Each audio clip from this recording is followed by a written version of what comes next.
નમસ્કાર વિદ્યાર્થી મિત્રો, કેમ છો? મજામાં ને? જો આજે આપણે ધોરણ 7 વિષય વિજ્ઞાન પ્રથમ સત્રાંત પરીક્ષા 2024-25 જિલ્લા પંચાયત શિક્ષણ સમિતિ બનાસકાંઠા પાલનપુર તારીખ 22/10/2024 ને મંગળવાર. તો આજે મિત્રો આપણે ધોરણ 7 વિજ્ઞાનના પેપરનું સંપૂર્ણ સોલ્યુશન કરીશું. પ્રશ્ન 1 છે, નીચેના પ્રશ્નોના જવાબ આપો. 4 પ્રશ્ન છે, એના 4 માર્ક છે. ખોરાક પાચનમાં મદદ કરતી મોંમાં કઈ ગ્રંથિ આવેલી છે? તો લાળ ગ્રંથિ. ક્લિનિકલ થર્મોમીટરનો માપક્રમ કેટલો હોય છે?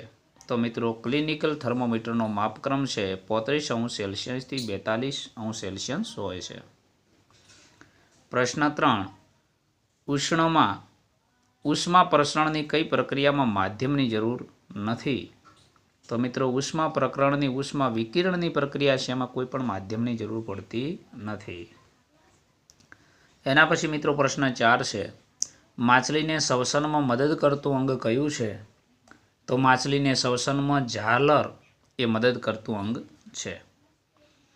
પ્રશ્ન 2 છે મિત્રો, એનો અ છે, તફાવતના 2 મુદ્દા લખો. એના 2 માર્ક છે. સૂચક તરીકે જાસૂદ પત્ર અને સૂચક તરીકે હળદર પત્ર, એના 2 માર્ક છે.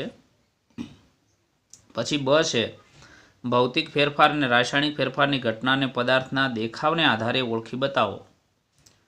તો મિત્રો અહીંયા 4 પ્રશ્ન છે, 4 માર્ક છે. તો લોખંડને કાટ લાગવો એ રાસાયણિક ફેરફાર છે, ચોકનો ભૂકો કરવો એ ભૌતિક ફેરફાર છે, બરફનું પીંગળવું એ ભૌતિક ફેરફાર છે, અને ચૂનાના નીતર્યા પાણીમાં કાર્બન ડાયોક્સાઇડનું ઉમેરવું એ રાસાયણિક ફેરફાર છે. એના પછી મિત્રો ક છે, જોડકા જોડો. તો અહીંયા મિત્રો જોડકા છે એ જોડેલા છે. તો મિત્રો પાણી છે એ H2O છે, કાર્બન ડાયોક્સાઇડ CO2 છે, મેગ્નેશિયમ હાઇડ્રોક્સાઇડ છે એ CaOH2 છે, અને કેલ્શિયમ કાર્બોનેટ છે એ CaOH2 છે, અને કાર્બન ડાયોક્સાઇડ છે CO2 છે. એના પછી મિત્રો પ્રશ્ન 3 છે,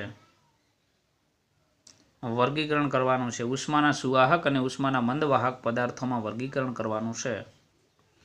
તો તાંબાનો તાર સુવાહક છે, લાકડાનો ટુકડો મંદવાહક છે, પ્લાસ્ટિક મંદવાહક, લોખંડનો ટુકડો સુવાહક, અને સોનાનો તાર એ પણ સુવાહક છે. એના પછી પ્રશ્ન 4 છે, નીચે આપેલા શબ્દ સમીકરણ લખો કોઈ પણ 2. ગ્લુકોઝનું ઓક્સિજનની હાજરીમાં શ્વસન. તો ગ્લુકોઝ ઓક્સિજનની હાજરીમાં CO2 + H2O. ગ્લુકોઝનું ઓક્સિજનની હાજરીમાં શ્વસન અને ગ્લુકોઝનું સ્નાયુઓની ઓક્સિજનની હાજરીમાં, એ મિત્રો અહીંયા તમારે લખવાના થશે.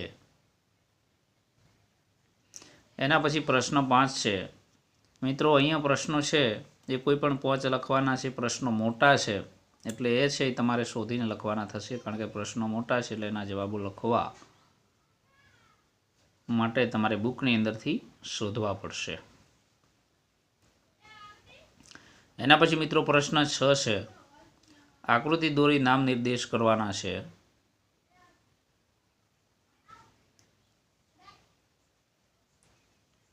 એ પ્રશ્નોના જવાબો મિત્રો તમારે લખવાના છે. પ્રશ્ન 4, નીચેના પ્રશ્નોના જવાબ આપો કોઈ પણ 1. એસિડ અને બેઝ. તો અહીંયા એસિડ અને બેઝ કે એસિડ પદાર્થનો સ્વાદ ખાટો હોય છે, તેને સ્પર્શ કરવાથી જલદ જણાય છે, તેને એસિડ કહે છે.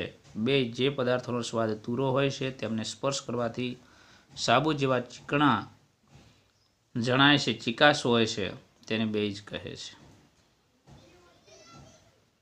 એના પછી મિત્રો ખાલી જગ્યા પૂરો. અમરવેલ તો મૃતોપજીવી વનસ્પતિ છે. માનવ શરીરની સૌથી મોટી ગ્રંથિ યકૃત છે. મોટું આંતરડું 1.5 મીટર મોટું છે. પ્રશ્ન 8 છે, નીચેના પ્રશ્નોના જવાબ આપવાના છે કોઈ પણ 4. અહીંયા દરેકના 3 માર્ક છે.